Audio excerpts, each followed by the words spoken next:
Dinesh DSouza, author of The Virtue of Prosperity, buried in your book is a moment where you're playing chess with a bum in San Francisco. What's that about? Well, in that section, I'm testing a proposition, and the proposition is that the poor may not have as much money as the rich, but they are in some ways more virtuous. And this is an old tradition that goes back to the Bible. Love of money is the root of all evil. And I recount this anecdote where on Market and Powell Street in San Francisco, I'm playing against the bums, but the bums aren't the bums. They're actually Soviet emigres. They're very good chess players, and they play against the tourists. And we're playing for $1 or $2, and the first game I blunder, I lose, I pay my $2. And then the guy is emboldened, and he says, well, let's play for $5. So I say, okay, and I'm not Garry Kasparov, but I'm a pretty good player. So the second game, I'm doing better. I'm starting to win. And the guy goes, excuse me, I kind of have to go to the bathroom. And of course, we're playing on the street, so he goes to the nearby Hyatt or the nearby hotel. And I'm studying the position, contemplating my strategy and my triumph. And then the guy next to me goes, what are you waiting for? That guy's not coming back. He's gone. And I thought to myself, for a moment I was outraged, because I said to myself, you know, how can the guy be so petty for a few bucks? But then it occurred to me, wait a second, you know, $5 for me may not be a big deal. To him, it's probably a substantial amount of money. And I cite the anecdote to make the point that poverty and drudgery and necessity imposes a moral cost on us. It makes us do things, it makes us pettier, and it makes us do things we would not do if we were more comfortable. You tell us that you live in Rancho Santa Fe, California, which is not a poverty community, if I remember correctly. That's true. It's a nice area, and in some senses, I suppose I'm reflecting a little bit of an immigrant success story.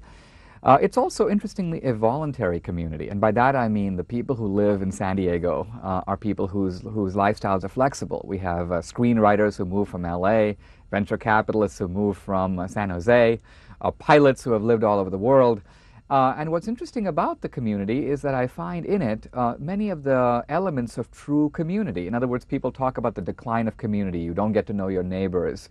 And I think that technology and wealth are in some ways making possible a revitalization of the old village. Not the old village in which the farmers starved, but the new village, which is high-tech. But the high-tech people are putting the church steeple back up, and the church bells are tolling again.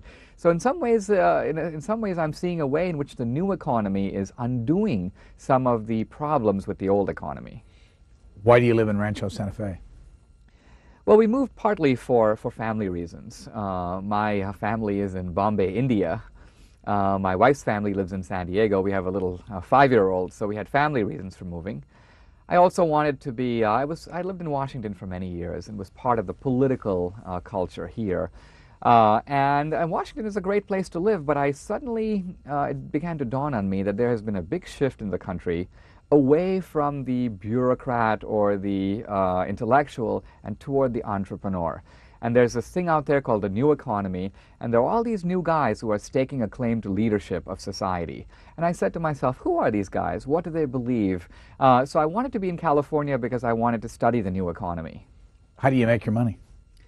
I divide my time between writing and speaking. I'm paid a basic salary at the American Enterprise Institute, where I am a research scholar. But my main source of income is book royalties and lecture fees. My main stomping ground has been the campus. My earlier books on political correctness, on the race debate, have been ideally suited to crossing swords with the leading lights, the leading defenders of affirmative action. So I've had the privilege and the fun of debating Jesse Jackson and many of the other advocates of affirmative action. Increasingly now I'm finding I am speaking more to business groups and addressing what is the effect of the new economy on society. How is it going to change education, and politics, and culture, and philanthropy, and religion? Those issues haven't gotten a lot of attention, and I'm trying to be the voice for those thoughts. How lucrative has this speaking world become in this country? It is a quite lucrative world. I would say that I'm in general probably at the top end of the college speaking market, which is not nearly as lucrative as the business market. The college-speaking world is still a ragtag world where you show up at a college town and instead of a limousine waiting to greet you, you're calling some kid in his dorm to, to come pick you up. On the other hand, as someone who's started out in journalism, you can spend 6 weeks on an article that runs in the Wall Street Journal or the New York Times and they pay you $300. On the other hand, you can get paid a few $1,000s to give the same speech or with some minor variations again and again and again. So for those of us who have a journalistic background, speaking is an important part of our livelihood. What are you finding at these college campuses about the issue of wealth?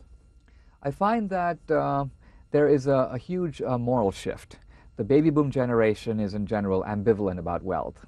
Many people say, I've done well, but I want to do good. Or I've done well, I've got more money than my parents ever thought I'd have, but I wonder if I've sold out my values. Now, this is the qualms of a generation raised in the 1960s.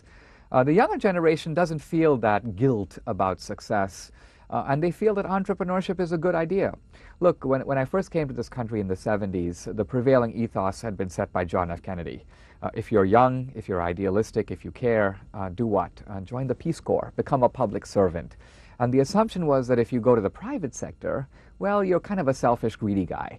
But if you go to work for the government, you're an altruistic, idealistic, and noble person. That's changed. And so the young people today, they want to be more of them want to be like Bill Gates and Bill Clinton.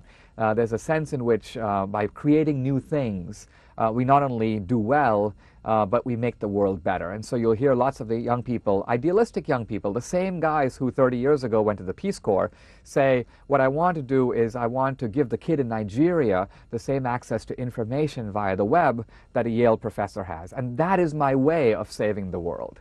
You have a statistic in your book that says that from 1950 to the year 2000, we went from an average of 1,000 square feet in our homes to 2,200 square feet in our homes. What does that mean to you? What that means to me is that the big story in America is not the super rich, the tech tycoons. It's true, the idea of having a young guy in his 30s who has a net worth that equals the GNP of a small country, that's amazing, and that's never happened before.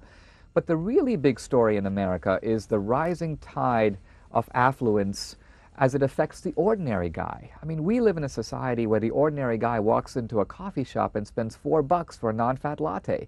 That wouldn't have happened 20 years ago. We live in a society where airplane travel, which was once the preserve of the few, is now a mass pursuit.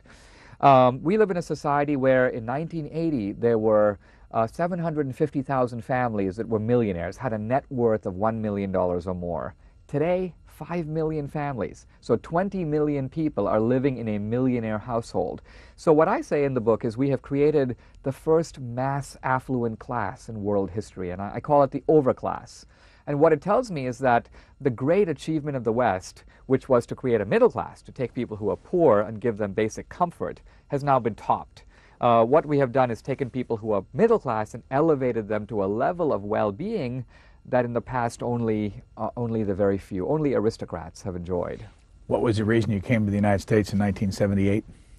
I came as an exchange student sponsored by the Rotary Club. I lived with 4 American families. I then ended up applying to college, to Dartmouth. And in a sense, I never left. I think if I had come and someone had told me you're never going home, I mean, except to visit, I would have been too scared to come. But I kept extending my stay a little by little, and then slowly but surely I sort of fell in love with the American idea, and over time just stayed and I've become a citizen and so on. What kind of a family did you come from?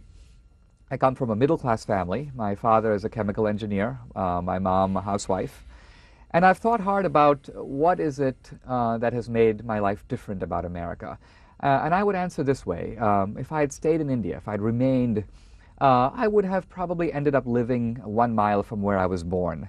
I would probably have married a girl of my identical religious and socioeconomic background. I would be now probably a doctor or a lawyer or a software programmer. And I would have a whole set of opinions that could be predicted in advance. By coming to America, my life has taken a totally different shape. I became interested in American politics. I went into writing and journalism, public speaking. I joined the government, the Reagan administration. So America, in a sense, gave me the chance to write the script of my own life. And I think that's the intoxicating appeal of America to outsiders, is it's a country that's sort of like a blank sheet of paper, and you are the artist, and you get to create your own destiny instead of having it given to you.